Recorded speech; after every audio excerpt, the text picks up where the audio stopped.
Hi there, and welcome to Coffee with Phil, where our goal is to help you live a life of purpose on purpose. Walking with God sounds easy, but how many of you know it never follows the script you prepared? In this podcast, Phil shares stories from his personal journey in the hopes that his experience, the good, the bad, and the ugly, will help you as you walk with God on your own journey. Grab your coffee and enjoy this practical and personal episode with your podcast host, Phil Strong. Well, hi and welcome to the podcast. Welcome to Coffee with Phil. My name's Phil Strong and it's a privilege to be with you. Here we are in episode 45 and the title of today's episode is Don't Wreck Your Shipwreck. And this should be a fun conversation. I was recently having coffee with a friend of mine. His name's Scott. And we enjoy getting together. It's always a laugh. And of course, why would you not want to have coffee with Phil? Well, of course, why would I not want to have coffee with Scott? So we got together recently. It was a cold day. We sat outside to avoid the crowds. And we had a coffee and a laugh. And he's the sort of guy that tells stories like he's a storyteller. And it's always entertaining. And I enjoy that. So we got to talking. And then Scotty gives this mic drop moment kind of comment that stopped me in my tracks and was the genesis for a whole bunch of thinking that led to this podcast. He said, Phil, don't wreck your shipwreck. I got to be honest, I sat back in my chair and I looked at him in a way that made him stop talking, which was an effort in itself, a miracle you could say. And I had a quizzical look on my face. I had that kind of smile that was clearly hiding the depth of the processing that was going on in my head. And I said, dude, that was a clanger in a good way. Mic drop moment, as I said. So what I want to do is unpack what does it mean in my world? What do I think it means when Scott says to me, don't wreck your shipwreck? Because I've got plenty of disasters in my world, in the timeline of my life and in the things that I'm working through at the moment. I could say there's plenty of challenges in this, and I'm gonna say to you in the middle of this podcast that not every challenge is a calamity, and I'll get to that in a minute. So we're going to have this conversation, and I'm going to bring you back to the eternal truth as a starting point, because this is kind of where my conversation went as I started to unpack this comment with my friend Scott. So, look, I just also need to say, I bet you know someone that has a situation in their life that is a challenge or possibly even a crisis. And you might want them to know that it doesn't need to be calamity. So I want you to think of that person. And I'm thinking of someone right now. I literally just had a conversation this afternoon. I'm thinking of someone and I'm going to share this podcast with them. And so they can get the most out of the circumstances, the challenges, and the situations that they're facing. So who do you need to share this podcast with? Thanks for being one of our supporters. And I look forward to this message going wider as you share it with others. So let's get into what I want to talk about today. Don't wreck your shipwreck. And so what I want to start by saying to you is, let's take Paul, for instance, a guy called Paul, short, wobbly legs, pointed nose. Some say that he probably had a nice white beard with flowing hair. I don't know. I haven't seen any photos of Paul, but the Apostle Paul was a significant man in the New Testament story of the spreading good news about Jesus Christ. And so he's one of my rock star heroes, definitely in the top three. For me personally, in all time, Paul the Apostle, who wrote most of the large portion of the New Testament. But in the book of Acts, we read the narrative of the story as it was told by one of his assistants or team members, Luke the doctor. Luke was the storyteller, or the one that captured the story, which we know as the book of Acts, the Acts of the Apostles, and it tracks Paul and his missionary trips, you could say, his highs and his lows and his challenges. It tracks them in the book of Acts. It's actually quite a cool narrative to read. I would encourage you to look at it alongside a map so that you can see just the significant distances these guys traveled to get from A to B, remembering there was no fast trains, no planes or helicopters, and sometimes they just walked. So yeah, I want to zoom right across to the end of the book of Acts, and as I've been reading it, I've come to sort of look at I just want to give you some highlights of the story because, as you can guess, there's a shipwreck in this story. But Paul is he's arrested and he's called a troublemaker, and he knows that Jesus said to him, "Paul, you're going to go to Rome." And so he's chatting to the king and to the governor, and he's boldly declaring what he believes to be true, which they interpret as really a slight on Caesar, because Paul's saying Jesus is the king, and they're saying, well, actually, Caesar is the king. And so he appeals to Caesar.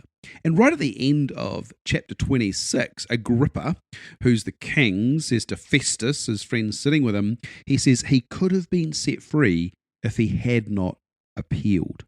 And there's something about that appeals to me, that just in our life, in our story, we've got these if only moments. If only that had happened. If only that hadn't happened. If only I'd said this or done this. If only I'd been more like this. If only I'd been less like this. So many if only moments. But what I want you to see in this story is the providence of God. His hand is all over our lives. And we could say if only, but I know God is working things for your good, even though it doesn't feel like it. And so your comfort isn't his highest priority, but your inner character, the person you are, is God's highest priority, that you would become a disciple of Jesus and in that become more like Jesus, to represent Jesus, because essentially that's God's heart for each one of his children. So if only, and then you turn the page and you read the story of the shipwreck. So Paul sails for Rome, and they get on the boat and they head across from Macedonia, and they get on there and they head west, and they stop several times. But anyway, it says there, I'm just reading the headlines. There's a storm at sea, and they thought they'd be okay, but the weather changed and it got quite intense. And then the sailors, so these are the guys that are paid to make the boat get from A to B, they couldn't fight the storm. And so they gave up and let it run with the wind. The terrible storm raged for many days, blots out the sun, and then all hope was gone. You know what? I've had times in my life where I've sat there thinking, all hope is gone. Maybe you're in a situation right now where you're thinking, all hope is gone. I'm here to tell you that you don't have to wreck your shipwreck. Perhaps God's doing something. Perhaps his hand is in your life. I'm confident of it. And I want you and me to realize that there is more to come for us. So let's keep following the story. We see here, where is it? In verse 30, the sailors tried to abandon the ship. They lowered the lifeboat and they were going to put out. And Paul said to the commanding officer and the soldiers, "You will all die unless the sailors stay on board." And now you might think, well, that's because they need the sailors to make the boat work. Well, clearly they don't, because the sailors had given up. They'd let the boat be chased by the wind, and the wind is driving the boat where the wind desires. And the key thing that I would learn from this is, I've sat in crisis or challenge or worse. I've said this before. I learned the saying. I was so far deep in the hole that I had to look up to see the bottom. I learned that from Clarkey, that comment. I was neck deep in it, and yet the key thing I learned from this, and what I've learned through challenges, is that sometimes you have to stay. You have to stay where you are. You have to plant yourself in the situation when you've done everything else you can. You just have to stay planted where you are. And so, that's for me. I'm thinking, what does that mean for me? Is it, how am I going to make sure that I don't wreck my shipwreck. And if the sailors had got off, then they would most likely have caused everyone to die, as Paul said. The next thing I see here is in verse 34, Paul says, look, please eat something now for your own good, for not a hair of your heads will perish. And I call this the promise. I call this a moment in the story where Paul is saying to the people, God has his hand on the situation. Eat, for you will not perish. And that's a promise. And so when you're in a crisis, when you're in a challenge, you've got to find the promise. You've got to reach for it. You've got to get back to the basics of what is that promise that I'm holding on to. And for every situation, like I'm thinking of, I've got 6 different people I'm thinking of right now, and every situation is different. So I can't tell you what the promise is. I can tell you there is a promise, and you need to find it. If we keep going through the story, I'm trying to get through this so I can share some stuff with you. But if we get through the story, we get to verse 35, and Paul actually says it. He says he took some bread, gave thanks to God before them all, and broke off a piece for them to eat. Now, this is, it doesn't specifically say it, but when the Jews, and Paul is obviously the Jew of all Jews, he confessed, when they take bread, they break it to give thanks. They're doing this as a commitment before God. They're honoring God as the provider of the bread. And we know this because when we take communion, we remember Jesus, who on the night he was betrayed, broke the bread and gave it to his disciples, saying, do this in remembrance of me. Now, why is this important? Because in the midst of a challenge, in the midst of a crisis, we need to stop and remember that we're under the covenant of Jesus, and the reminder, God hasn't forgotten that, but the reminder for us of the covenant is that we would take the bread, we would break the bread, we would give thanks to God, and we would know that he is God, he is not, but we're under the covenant. We're protected. We're under the hand of God because we're acknowledging Jesus as the Son of God who came as man, as a sacrifice for us. And I think that's really, really significant. So you put that into your situation, decide what you want to do with it. The final thing that I just want to observe from the story, it says here in verse 43, the commanding officer did not want the prisoners to be killed because the soldiers wanted to kill them all. And the commanding officer says, no, we're not doing that. Everyone who can swim jumps overboard, make for land. And then the others who couldn't swim, they waited for the ship to become a piece of wood, a plank or debris, and then they held on to that, and they all, it says everyone, all escaped safely to the shore, even in the midst of the shipwreck, even in the midst of the storm, none perished. And so I would call this God's providence. His hand is clearly on the situation. And so that's an interesting story. You can go read it for yourself. It's in the book of Acts. You'll find it in chapter 27. Just Google it if you don't have a Bible. I'm sure any device will lead you to it. What's the point in this? Well, here's a story of a shipwreck that could have been shipwrecked. There was a purpose that God had in this process, and the outcomes you'll read over the page. I don't want to get into that today, but I would ask you this. If you go back to verse 30, it says the sailors tried to abandon the ship. They lowered the lifeboat as though they were going to put out. And what would have happened if they actually had abandoned it? I think the entire situation would have been different. I think that that God wanted every single person to come through the storm, to come through the shipwreck, and I think if they hadn't done that, then they clearly would have all died. So that's a story for you to consider, and I leave it to you to do that in your own time. But I want to move on. I want to make this really practical because I've been reflecting on numerous situations. And I would just give you one of those right now. And I would say to you that not every challenge is a calamity.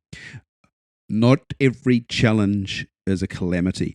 And the one takeaway, if you don't remember anything else from this podcast, and look, I don't expect you to remember everything. That's why we give you the transcript. That's why we give you the notes. You can actually read, you can download, you can copy and paste, you can remember later, you can put into a notebook.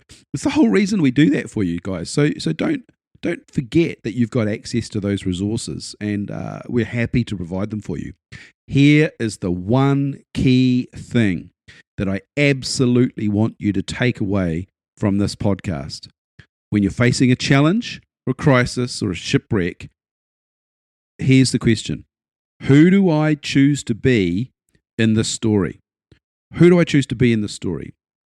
I talk with people all the time about this, and I say to them, do you really honestly want to be remembered as a victim in the story? The poor me, woe is me, everyone is out for me, it's not fair. Is that who you want your story to be? Or do you want to be the villain? Do you want to be the guy that's lashing out at people and hurting people and taking your brokenness and your poison, and you're pouring it out for others to drink from? Is that really who you want to be in this story? So in the midst of your circumstances, I'm inviting you to stop right now. And if you have to pause this, shut me down. I don't care, because I actually want you to get this right. Who do I choose to be in this story? Ask yourself that question. Go on, I dare you to ask that question. I want to give you an example. Because I've been wrestling with this a little bit and working through what I've had to do to make sure I don't wreck my shipwreck. And I'll be honest with you, there's been times when I absolutely have, but hopefully older and wiser. But I had a situation. It was a leadership crisis. It was several years ago when there was a culmination of a whole lot of negativity that got revealed in a meeting. It was kind of a pseudo board meeting, council meeting that I was chairing and hosting, and there was accusations being fired at me left, right, and center, because obviously when everything feels bad, everyone blames the leader. And I believe it rests on the leader as a responsibility to resolve and lead. I don't necessarily believe that the leader is always the cause of the problem, but let's say everything rises and falls on leadership. So I accept that challenge. This leadership criticism got directed at me in a public meeting, and someone said, "You may be spirit-filled, but I'm not so sure you're spirit-led." And the accusation was that whilst I was a church leader and a good Christian believer and someone that was born again and filled with the Spirit of God, this person was saying, you're doing what you want to do. You're not doing what God wants to do. You're not even listening. You're not asking the right questions. And there was a undercurrent to the conversation that was incredibly painful to listen to. And more than that, there was some people in the room that to be honest, I would have rather protected them from being exposed to that conversation. But look, it is what it is. It was a public meeting, and there's certainly a meeting of quite a few people. And so I would say, in that situation, I had to choose. Who do I want to be in this story? Do I want to be the guy that gets on my horse, waves my sword, and charges at the accuser to chop their head off? Do I want to take them down? Do I want to dress them down? Look, trust me, I've been in plenty of situations where I've had to think on my feet, and I have the ability to respond to conflict in multiple different ways, not always as the peacemaker. So I've got to choose. Do I want to be the peacemaker? Do I want to be the villain? Do I want to be the attacker? Do I feel like I have the right to defend myself and I'm going to put this person in their place? What comes out of that?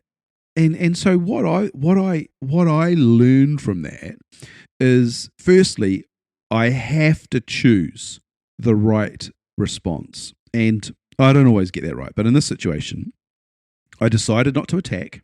I decided to listen. I decided to seek the peace that was necessary for us to progress. And also understanding and not being critical when I say this is that behind every comment like that, there's a whole lot of hurt or unmet expectations, which I was very keen to get on the table. So what comes out of a tough situation like that for me? Well, what comes out of it is, personally, firstly, there's some hurt that I have to deal with. And so I've got to take that hurt and I've got to take it to the healer, the one that's the true healer, and I've got to find a pathway through forgiveness. I've got to find a pathway through understanding God's grace.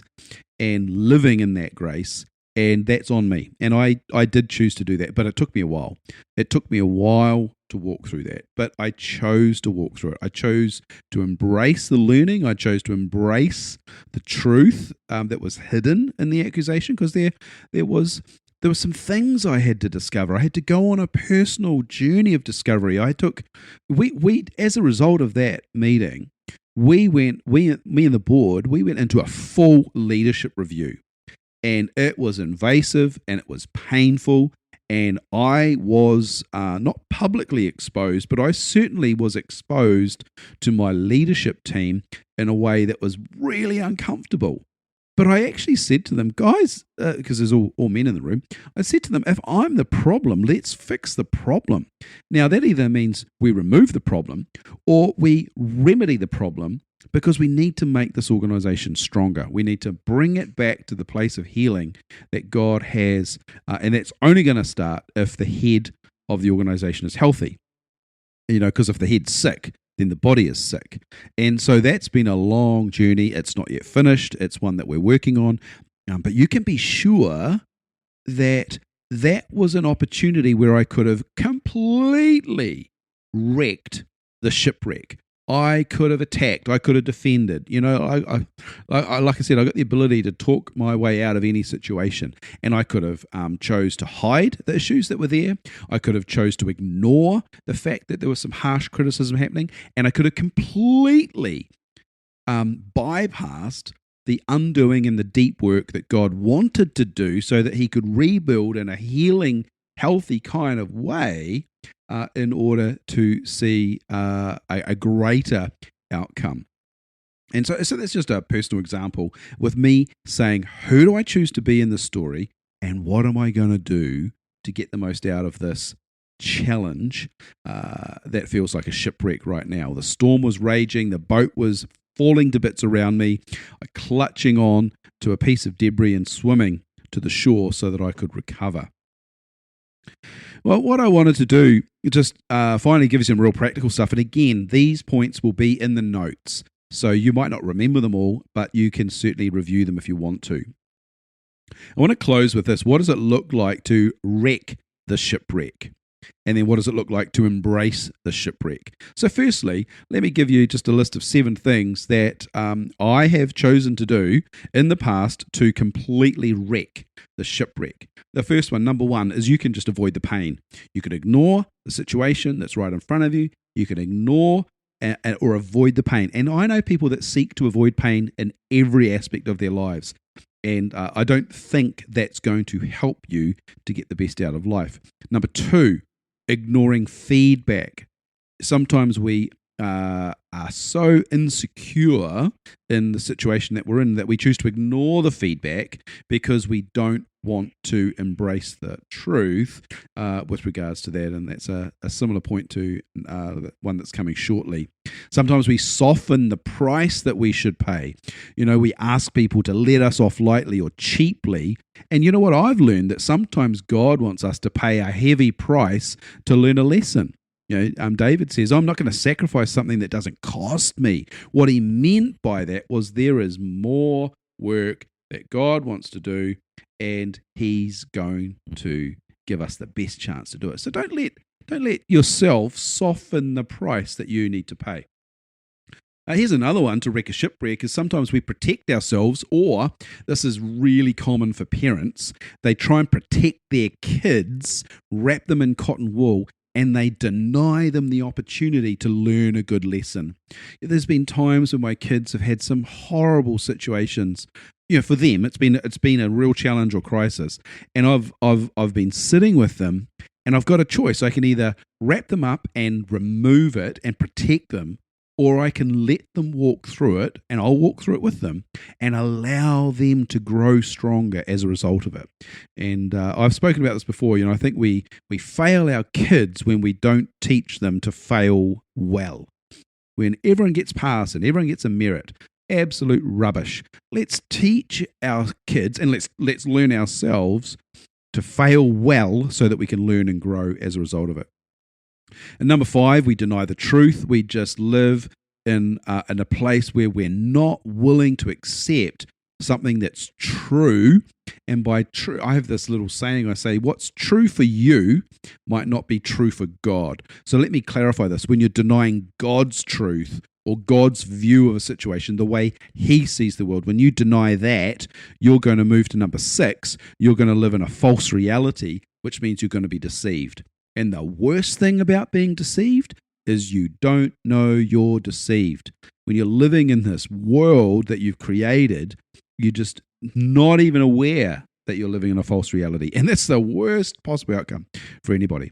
And finally, number 7, the way that you can truly wreck your shipwreck is you can be very quick to take offense and live offended, and then you become a victim, and then you never ever move out of your crisis, getting the gold that God's got for you. So that's how you wreck your shipwreck. So I want to finish on a positive, and how do you embrace the shipwreck? And I want to come back to my hero, the Apostle Paul, in Acts chapter 27, who embraces the shipwreck. And I want to finish with these 5 things. How can you embrace the shipwreck and not wreck it? So what does Paul do? Firstly, number 1, he allows the process to develop. Don't panic. Don't abandon ship the moment. You know, if you were on a roller coaster and on the first turn, you decided you didn't like it and you tried to jump out, well, it's going to go really bad for you. So allow the process to develop. Trust God and see what's coming. Secondly, I just love the way Paul broke bread on the ship in the midst of a storm. And what does that mean? It means bring Jesus to the center of your situation. However you choose to do that. For me, I'm taking it from the story. Break bread, have communion, remember Jesus. He's the Son of God who became the Son of Man in order that sons of men could become sons of God. When you bring Jesus to the center, you're allowing him to rule and reign in your crisis. Number 3, it says that they chucked the baggage overboard. So you know what you could do? Well, let's speak to me. Do you know what I could do? Let's get rid of some baggage in the middle of the storm. Let's get rid of some baggage. What's baggage that you're carrying that no longer is necessary? Number 4, they looked out for daybreak. It says in verse 39, when morning dawned, they saw a beach. Watch for the daybreak. You know, storms may come, but the sun still rises in the morning. So watch for daybreak. Your season will turn, your challenge will change, and so watch for daybreak. That's number 4. And number 5, finally, I would say this. It says there that everyone escaped to safety. Number 5, no one left behind. No one left behind. Take an attitude that you're not going to abandon ship, you're not going to abandon your family, you're not going to abandon your friends, you're not going to wreck the shipwreck. You're going to allow the process to develop, and you're going to ensure that no one gets left behind. Oh, well, all of that came out of a coffee with Phil where Scott said to me, don't wreck your shipwreck. And that's been a very interesting journey for me to go on. And as I reflect on several situations, I just give thanks to God for friends that invigorate. So I hope your life is going not so much swimmingly, but that the shipwreck or the challenge that's around you is one that you can embrace in order to find what God's got for you in this season. So thanks for listening. Thanks for subscribing. Make sure you follow us on every podcast channel that you have. We want to reach more people. Thanks for sharing, and I look forward to catching up with you real soon. Take care.